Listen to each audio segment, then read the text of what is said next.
Gemini, tingnan natin ang inyong message sa inyong pag-ibig sa natitirang araw ng November. Sa mga Gemini ito, guys.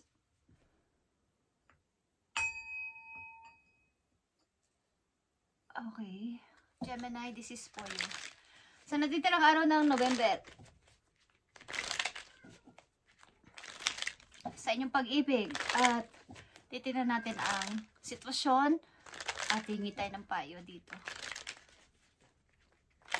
Sa mga Gemini na bibigyan ng message today, sa natitirang araw ng November 2025, Gemini is reaching your goal.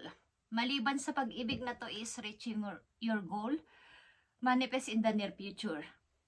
Okay? Kung okay man o hindi ang inyong pag-ibig na to ay ipagpatuloy mo pa rin ang iyong pangarap sa buhay. Okay? Magpatuloy sa ginagawa. At kung kayo nasa pag-ibig na okay, maayos naman ang connection yung dalawa is, i-manifest mo to para sa near future. Maaaring hindi pa kayo nagkikita or kayo ay magkalayo. But, lahat ng yung gusto ay, sa connection na to ay magiging okay kung ima-manifest mo to. Okay? Gemini, pag-ibig ng mga Gemini sa natitirang araw ng November 2025. Okay, Gemini. Tingnan natin ang inyong pag-ibig.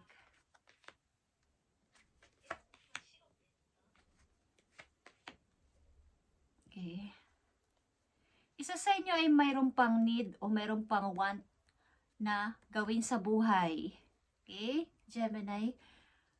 Maaari hindi pa tapos ang inyong mga pangarap sa buhay at may mga pagkakataon na kayo ay may babalakin man o may paplanuhin man ay nabibigo o na di-distract sapagkat kayo ay wala sa focus. Okay? Wala kayo sa focus.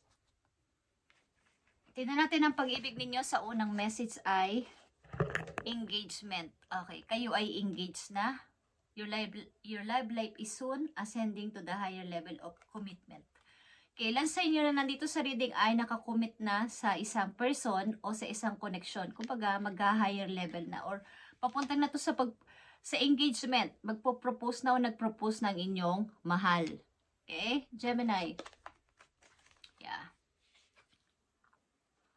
Maaring ang tao na to ay maraming rival sa'yo, Gemini, at marami rin ditong mga gulo sa paligid. Okay, sa inyong relasyon, sa inyong koneksyon ng tao na to, marami siyang rival sa'yo at maaaring meron man siyang gusto sa'yong i-offer o ihandog ay maaaring laging naaantala o nadidelay sapagkat sa may mga problema sa paligid.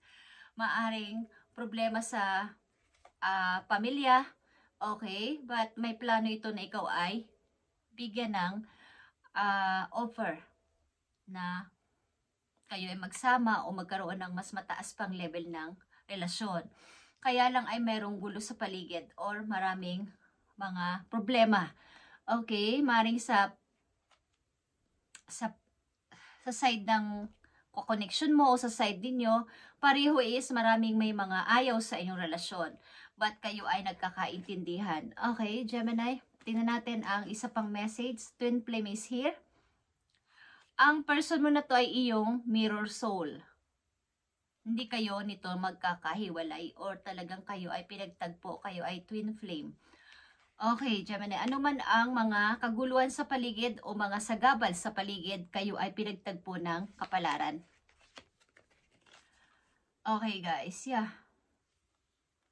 Five of Swords, Five of Wands is here. Maraming kaguluhan. Maraming mga taong nakikialam sa inyong relasyon. Maraming kumbaga against sa inyong relasyon. At andito din yung pag-iipon ng money. Okay? Maring ikaw o ang iyong person o pareho kayo nag-iipon ng money para sa inyong future o para sa inyong pagpapakasal. Okay, Gemini. Tingnan natin to. About sa inyong pag-ibig na to. Kung anong kahihinatnan ng inyong pag-ibig na to, Gemini. Tingnan natin tong engagement. Marami nangingialam sa inyong relasyon, guys, at naaantala o nagkakaroon ng delays. But may plano ang isa sa inyo dito na mag-propose na. Okay? Kung lalaki man kayo o babaeng Gemini na nandito sa reading. Is maraming gulo sa inyong relasyon. At ang nag-iipon kayo ng money ang iyong person para sa inyong long-term na pagsasama o long life na pagsasama. Maaring pagpapakasal. Okay, sa mga Gemini na nandito sa reading, andito ang engagement and twin flame. Para sa kanila, ano ang gusto mong sabihin dito, Spirit Angels from Heaven. Okay guys, ang person na to ay provider talaga. Maaring ito ay, andito ang King of Wands, at ito ay Aries Leo. Okay, Gemini, maaring may pagkakalayo kayo o magkalayo kayo, guys. But lagi niyang tinitingnan ng yung picture. At ikaw ang kanyang pangarap. Okay? Ikaw ang kanyang pangarap na makasama habang buhay o magkaroon ng kasalan na maganap. Engagement is here. Nakikita nyo to. Engagement. Okay? Maaring kung kayo ay nakakommit sa tao na to na inyong mahal, ay kumbaga, ang ilan sa inyong Gemini na nandito ay nakakommit sa taong, kumbaga, meron pa kayong karelasyon na iba, pero meron kayong gusto talagang person na to ay ito. Okay? Itong tao na to. Ayaw nyong matali sa isang relasyon na kayo ay magsisisi sa bandang huli, kaya gusto ninyong kumawala dito. At maaaring, itong totoong tao na to na inyong mahal ay, may gusto rin kayong alukin, guys, ng pagpapakasal o pagtaas ng inyong level sa pag-ibig. Kaya merong nandito ang Five of Swords, mga obstacle o struggle sa inyong relasyon. Maaring may pakikipaglaban. Dito, gusto niyang makuha ang attention mo, gusto niyang mapunta ka sa kanya. Okay? Meron siyang gustong ihandog sa'yo na magandang pasimula. Okay guys, andito ang twin flame. Okay, Four of Coins is here, Four of Pentacles. Andito yung holding, pag-hold. Okay, something na may nagsasalita dito na akin ka lang o you are mine. Okay guys, kaya may isang tao dito na nag-iipon at halos hindi na makatulog or halos ubusin na niya ang kanyang oras sa pag-iipon ng pagtatrabaho para makapaghandog sa iyo ng maayos sa pamumuhay. Okay. At ikaw ang kanyang pangarap na makasama habang buhay, Gemini. Tingnan natin ang message pa dito for you, Gemini.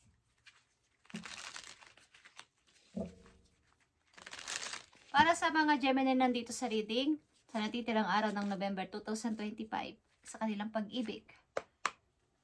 Ano mga maaari mong sabihin pa sa mga Gemini? Andito ang self-esteem. Guys, insecurities is here. Yung tiwala sa sarili is mayroon dito about sa pag-ibig. At nandito din ang peace. Okay.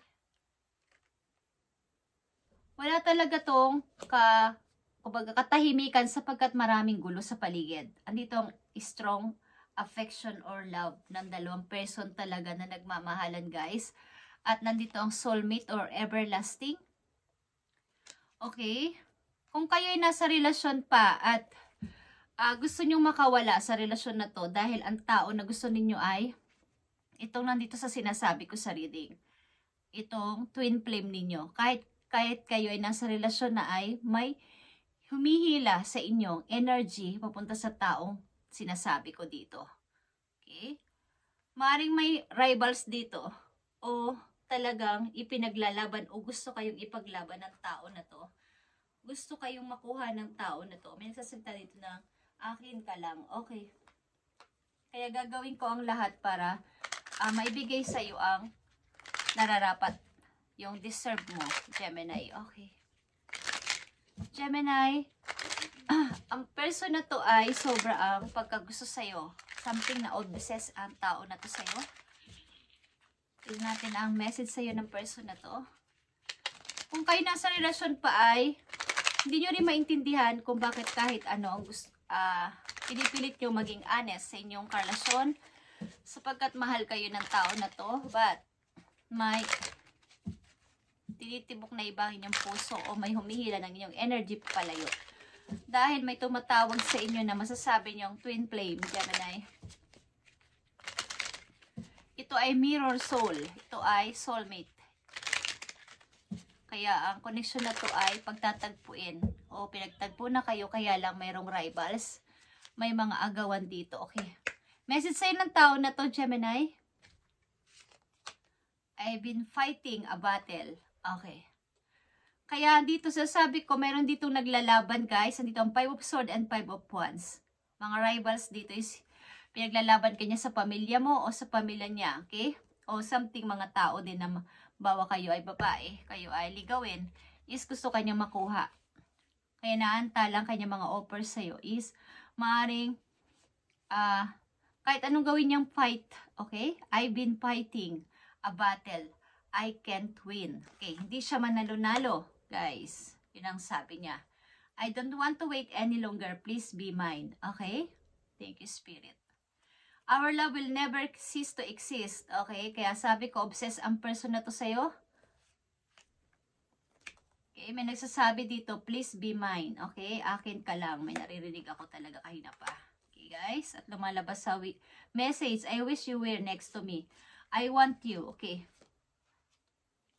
Yeah. Obsessed ang person na to sa'yo, Gemini. At maaring panag-isa siya, tinitingnan niya ang picture mo katulad ng sinabi ko kahina.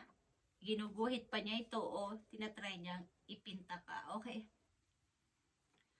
So, tingnan natin ang message pa sa'yo dito. Ito man ay may kinalaman sa pag-ibig na to o sa iyong kaperahan o sa iyong mga gagawin sa buhay. Okay. Para sa Gemini sa natitirang araw ng November 2025. Tingnan natin mga message pa po you. May gusto ditong manalo sa pag-ibig mo, Gemini. May gustong manalo. Kaya nagsisikap ang person na to makaipon ng pera para sa maaring may babalak ito mag-propose sa'yo. Maghandog ng magandang offer. Bagamat ito ay parang pasimula pa lang na hindi naman sobrang kalakihan, but ito ay bagong pasimula na talagang magugustuhan mo din. Sapagkat maaaring ito rin ay hilig mo. Or ito yung tinitibok ng puso mo. Okay. Message mo pa sa mga Gemini na nandito sa reading. Thank you.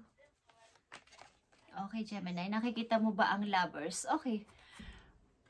101% guys. Andito ang twin flame, soulmate at lovers. Make choices from your heart, Gemini. Deeply emotional commitments, the power of love. Okay, piliin mo ang tinitibok ng iyong puso sapagkat ito na yon.